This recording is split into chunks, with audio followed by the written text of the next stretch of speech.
Salut Gabriel. Salut mon Phil. Bon troisième podcast. Troisième podcast de notre série sur les 18 ans de cinéma de Fusion Film, parce que oui, effectivement, en 2024, cette année, Fusion Film a atteint sa majorité. Et on s'est dit, tiens, quoi de mieux qu'un podcast pour pouvoir, parce qu'il n'y en a pas assez des podcasts, Gabriel. Donc, quoi de mieux que de rajouter le nôtre, question d'être original, puis de faire un podcast. Sauf que là, notre podcast s'arrête vraiment sur Fusion Film, puis c'est 18 ans de cinéma. Exact. Donc, évidemment, on a fait un podcast avec nos collaborateurs où on mentionnait aussi les collaborateurs avec nous au fil du temps qui ont participé. On a eu un podcast aussi avec Alexandre qui nous permettait de pouvoir revivre aussi l'ère Alexandre Vincent, tous les films qu'il a apportés au début, là, quand il a commencé, là, de 2006 à 2018, si je ne me trompe pas, qui a été avec nous, puis qui a amené son expertise, puis tout son savoir-faire, puis qu'il l'a offert sur un plateau à Fusion Film. Donc, fait que c'est ça. Puis là, on est rendu, on fait un petit podcast, toi puis moi, Gabriel, sur un peu comment ça a commencé avec nous au niveau des films. Ouais. Donc, évidemment, je te laisse continuer avec ça. Ben oui, merci. Première des choses, que dis-je, pour ceux qui ne le savent pas, moi et Philippe, on s'est rencontrés à Québec, fait qu'on a eu la chance à l'époque de tourner les premiers balbutiements d'un film qui s'appelle Le Miroir, les premiers jets du film Le Miroir. Puis quand on s'est retrouvés à Montréal, là, on a décidé de vraiment tourner le film pour de vrai. On est reparti à zéro. Et là, on a tout tourné de A à Z de film. Puis, je pense que ça fait partie des films. C'est drôle de voir, là, évidemment, des images. C'est notre premier film. C'est officiellement notre premier film à nous deux. Alors, on avait tourné à l'époque au condo à tes parents. Fait que on avait tourné au condo à mes parents. Après ça, on a tourné aux îles Mouk-Mouk. Après ça, on est allé tourner à d'autres îles complètement. Fait que ça, c'était nos débuts. On n'avait aucune idée de ce qu'on faisait. Jamais on s'est arrêté pour dire pourquoi on n'écrirait pas le scénario de façon à ce qu'on puisse tourner là, puis que ça nous prenne une journée au lieu que ça nous prenne un an le tournage. Exact. Ça, c'est l'expérience. Exactement. Puis c'est ça qui est beau aussi. Puis tu sais, justement, on avait tourné, par exemple, ça, là, la scène qu'on vient de voir, on connaissait pas la personne. Je ne me souviens pas si on y avait demandé, mais en tout cas, est-ce qu'on peut utiliser votre devant de maison? Ah oui, là, tu sais.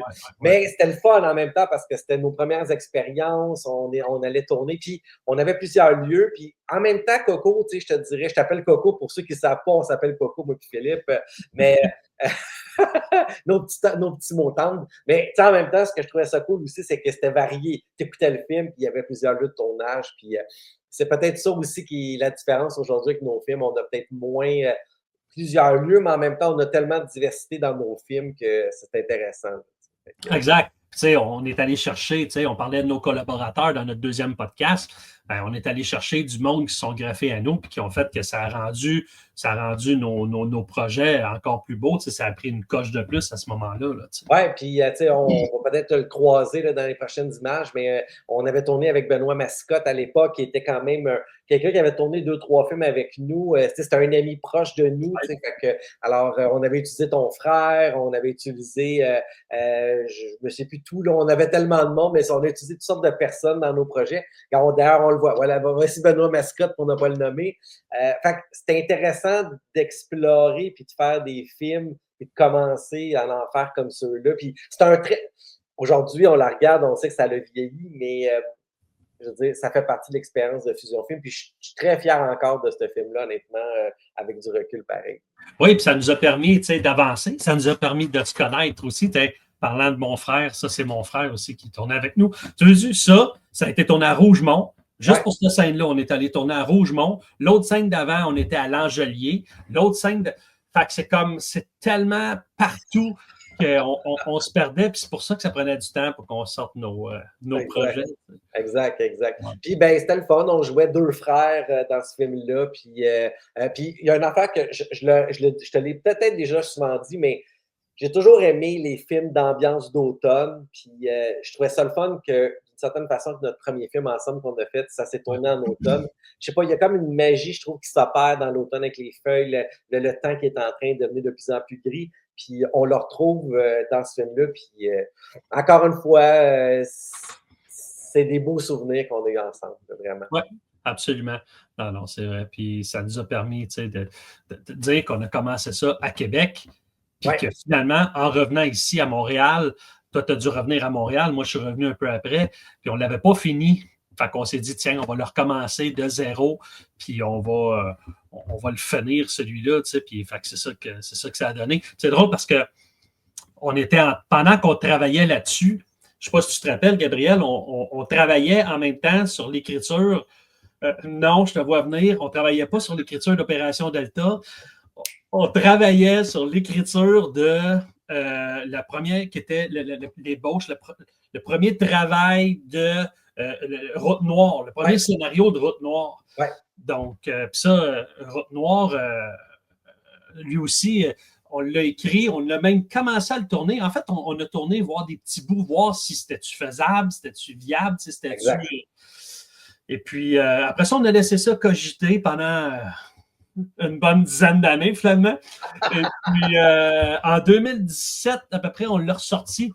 On a enlevé la poussière de dessus, puis on s'est dit, tiens, on va s'y remettre, puis on va le sortir. Fait qu'évidemment, avec toutes les connaissances qu'on a eues, parce que, évidemment, le miroir, on a fait ça, on a commencé ça en 2005, 2004 quasiment, là, parce que si on compare, si on met qu'on a travaillé dessus aussi à Québec. Ouais.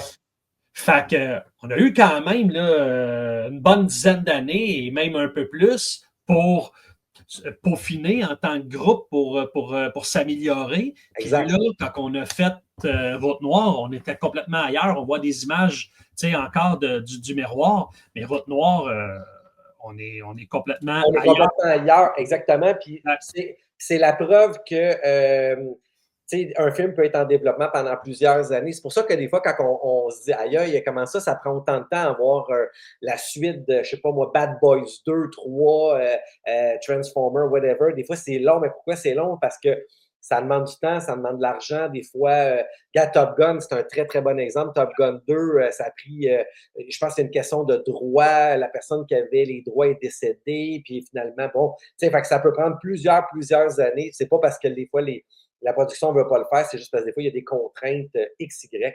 Dans le cas de Route Noire, ben, c'est un film qui, à mon avis, est un de nos bons films parce que il y a quelque chose de un peu à la mélange Sin City, film noir, film d'enquête, film un peu de fantastique parce qu'il y a des créatures. C'est vraiment un film intéressant.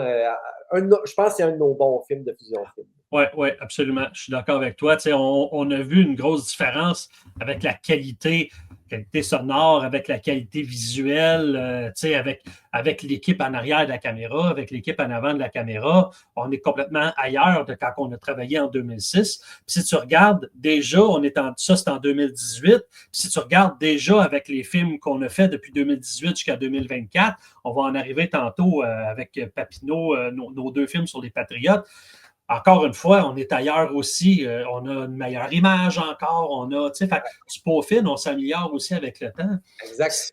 Tu sais, quand on parlait de collaborateurs, ben c'est ça. Michel Benoît faisait partie de Fusion Film à cette époque-là, qui d'ailleurs, c'est un de ses très, très, très bons rôles qu'on a beaucoup aimé. Puis évidemment, tu vois, Samuel Rasco, Charline, Daniel Lortie, tu sais. C'est fou à quel point qu'il y a tellement... C'est drôle parce que la phrase que tu viens de dire, c'est tellement la phrase de début. C'est fou à quel point les gens de la ville ne se préoccupent de personne. C'est la phrase de début de Route Noire. Fait que c'est drôle que tu l'insères sans t'en rendre compte. C'est fou à quel point les gens de la ville, exactement. Exact.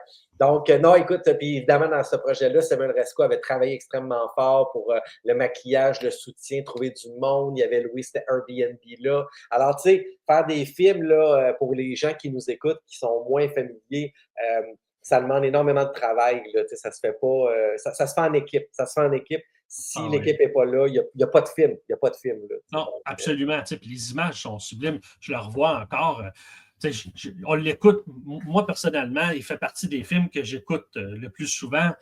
Puis, tu sais, je veux dire, je m'en lasse pas, là. C'est tellement un bon film, là. Exact, exact, exact. Puis, ben là, évidemment, ça nous a amené tranquillement vers la possibilité de faire un film. La vie a bien fait les choses. On a rencontré un organisme qui est à Pointe-aux-Trembles, qui est décédé malheureusement, mais qu'à l'époque était en vie, qui s'appelait Les Pointards. Puis, Les Pointards, en fait, eux, c'est un organisme vraiment qui soutient la ville, ben, pas juste la ville, mais les artistes du coin. Et Exact. puis, ben là, en faisant le contact avec eux, Sylvie Brien, qui était une autrice, mais qui était aussi la directrice à l'époque des Pointards, nous avait proposé, ben, on pourrait faire une collaboration. Je vous donne je vous donne les droits de mon film, de mon roman, et en échange, je peux faire une partie du film avec un peu de budget. Et là est arrivé, ben, 16 ans patriote, qui est quand même un film. On n'avait jamais fait des films de reconstruction d'époque du Québec. Non, puis souviens-toi, hein, Gabriel, au départ, c'est exactement ce qu'on s'est dit. C'était déjà notre créneau au départ. On s'est dit, faut toujours essayer pas de se réinventer, mais de toujours aller dans des directions différentes. Faut toujours faire des choses différentes. Faut pas camper dans une affaire, tu sais. Donc, puis je pense que ça, on l'a réussi à 100%.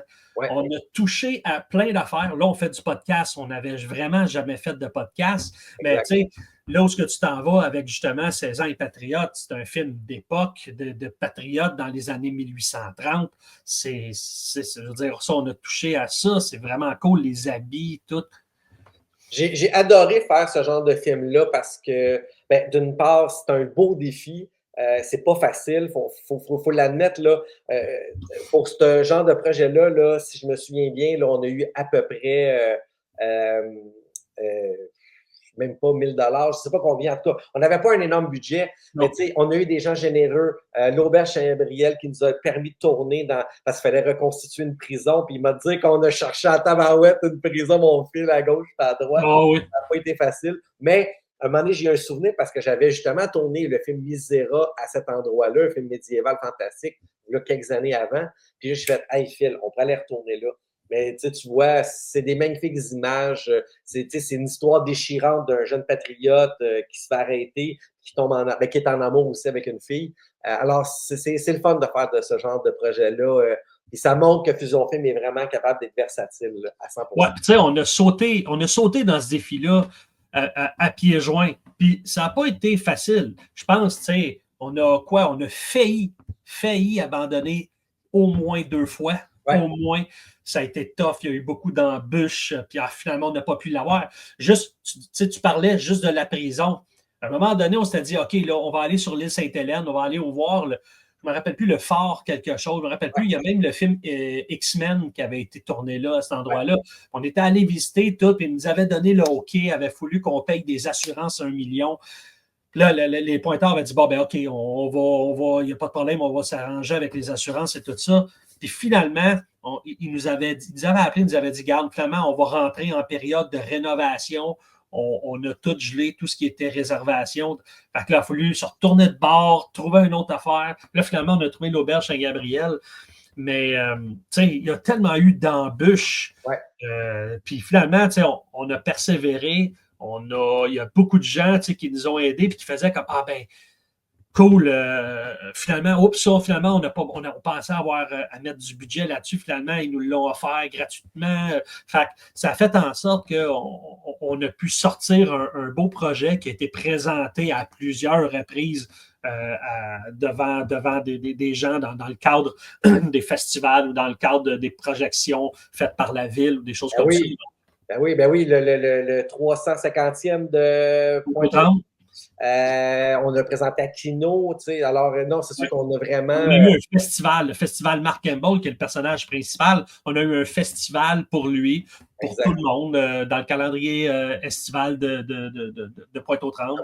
Parce que c'est un fait vécu d'un jeune homme patriote qui habite à Pointe-aux-Trembles. Donc, c'est pour ça qu'on s'est dit, tiens, c'est notre patelin. Nous, on habite ici, puis on va faire ça parce que ça nous touche directement. Tu sais, quand je repense à ça, ce que tu viens de tout dire, là, moi ça me donne la chair de poule parce que je me dis, wow, hey, tu sais, Coco, on a réussi à faire tous ces genres de beaux projets-là, mais en plus d'avoir des visibilités, d'avoir de la diffusion, tout ça avec zéro ou presque, là, on s'entend des pinottes, là, je veux dire, d'avoir quand même eu cette possibilité-là d'être vu et revu à différents endroits. Je veux dire, il y a plein de gens qui n'auront même pas le un quart de qu'est-ce qu'on a tous eu, nous, toi puis moi, mais toute la gang de Fusion Film. Là, absolument. Ouais. Vraiment, on est très, très, très chanceux. Ça m'amène d'ailleurs, évidemment, on pourrait parler de Papineau, l'exil d'un patriote. Ce film-là aussi, ça a été tout un défi parce que, bon, quelques années plus tard, on a la possibilité, encore une fois, d'avoir un petit peu de sous par la ville de Pointe-aux-Trembles, évidemment, pour le 350e. Et bon, petite anecdote comme ça, j'ai utilisé cette festival-là, ce 350e-là, un peu, je t'ai comme amené dans mon histoire en disant « Hey Phil, on pourrait faire un deuxième film. » Fait que ça t'a comme un peu obligé à faire un deuxième film, mais c'est pas grave. Je suis vraiment content qu'on l'ait fait. Je pense qu'une des choses que je suis le plus fier dans ce film-là, puis ça, c'est grâce à toi, parce que, tu vois, autant que dans le premier film, je nous ai un peu sauvé la peau avec la prison, autant que toi, tu nous as sauvé la peau avec le bateau, le canot, parce qu'on avait besoin d'un canot, puis on trouvait pas, puis on trouvait pas, puis on trouvait pas. Puis là, tu as eu un flash, tu as dit « Hey, j'ai un de mes amis », puis on l'a eu. Ouais. Ah oui, ça a été l'histoire du canot. On parlait d'embûches, puis de qu'est-ce qu'on fait? On continue à le tourner? Qu'est-ce qu'on fait? Parce que l'objet principal, la raison de ce film-là, c'est que Mark Campbell aide Louis-Joseph Papineau à s'évader en passant par la Pointe-aux-Trembles. Ils partent en barque, là, ouais. Puis ils traversent le fleuve à partir de la Pointe-aux-Trembles. Ils s'en vont sur l'autre rive.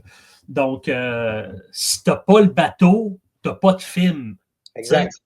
Fait que c'était de gauler là, pour réussir à trouver. Puis oui, effectivement. Puis si Éric Bussière, merci beaucoup. Si tu écoutes cette vidéo-là, merci de nous avoir prêté ton bateau parce que ça nous a permis de pouvoir faire le film. Puis ça nous a permis de pouvoir rire aussi beaucoup parce que c'était de voir à quel point notre Louis-Joseph Papineau était très, très insécure sur le canot. Il vantait une affaire terrible lors du tournage, justement. Puis un canot, là, on s'entend, la barque, c'est pas si pire, tu as de l'espace. Le canot, là ça balatait d'un bord de l'autre. Il se tenait serré. Puis avec raison, parce que, évidemment, on n'est pas la Universal. Puis on a un jeu de costume pour Louis-Joseph Papineau, qui traîne pendant les 2 jours de tournage. Fait que s'il est tout mouillé parce qu'il tombe à l'eau, c'est fini le tournage. Là. C'est ça. Fait que c'est ça. C'est quand tu n'as pas de budget, ben, tu fais avec le peu que tu as. Puis ça, c'est une des plus grandes forces au Québec. C'est qu'on fait des beaux produits avec peu de moyens, comparativement des fois aux États-Unis où ils ne sont pas capables de faire des beaux produits avec beaucoup de moyens.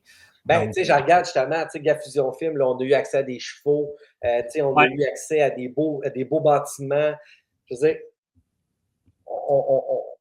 on est privilégié. On est privilégié, Phil, d'avoir été capable d'avoir fait toutes sortes de beaux films comme ça. Puis je vais juste aller un petit peu plus loin dans le film.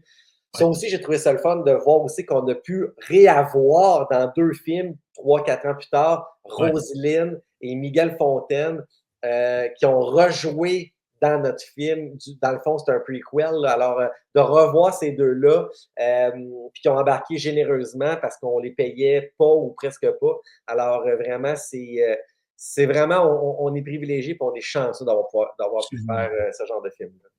Absolument, oui. Évidemment, s'ils ne reviennent pas, il n'y a plus de film. Là. Non, c'est clair. De toute façon, ils sont tous morts. Oui, ils sont tous morts. De toute façon. Ah, puis, en terminant, Phil, il y a quelqu'un qui a une question ici. Ah, il y a quelqu'un qui voulait savoir. Le miroir, est-ce qu'on peut l'acheter en DVD? C'est une très bonne question. Oui, en fait, vous pouvez acheter le DVD. Parce qu'il n'a pas été gravé plus qu'une fois. Oui. Moi, je le retrouve. Ça se peut qu'il soit égratigné. Il faudrait que je le retrouve d'abord. Mais oui, vous pouvez l'acheter. C'est une collection, donc ça risque de coûter cher. Oui, effectivement. Merci, Gabriel. Merci, mon Phil. À bientôt. Salut.